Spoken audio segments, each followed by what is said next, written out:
মিলাদ কি? অনেকের মতে পড়া যায়, আবার অনেকের মতে মিলাদ পড়া যায় না। অনুগ্রহ করে সঠিক ব্যাখ্যা জানাবেন। মিলাদটা রাসূলের যুগে ছিল না। মিলাদ মানে জন্ম, মৌলুদ থেকে মিলাদ। তখন এই মিলাদটা রাসূল করিম সাল্লাল্লাহু আলাইহি ওয়াসাল্লামের জন্ম বৃত্তান্ত।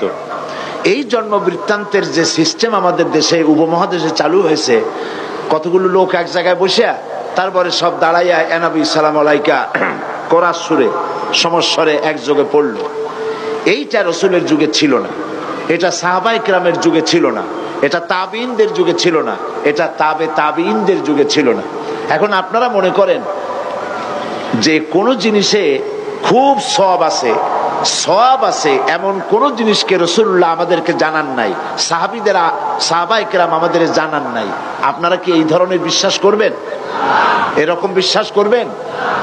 যাতে সওয়াব আছে রাসূলুল্লাহ সব আমাদের জানাইছেন, সাহাবায়ে কেরাম আমাদের সব জানাইছেন। তো মিলাদে যদি সওয়াব থাকবে তো রাসূলুল্লাহ বললেন না কেন? সাহাবীদের চাইতে আমরা কি বেশি রাসূলুল্লাহকে ভালোবাসতে পারবো? জবাব দেন, পারবো? তো যদি এইটা রাসূলুল্লাহর ভালোবাসার কারণে হয়, তাহলে সাহাবীরা কেন মিলাদ পড়েন নাই?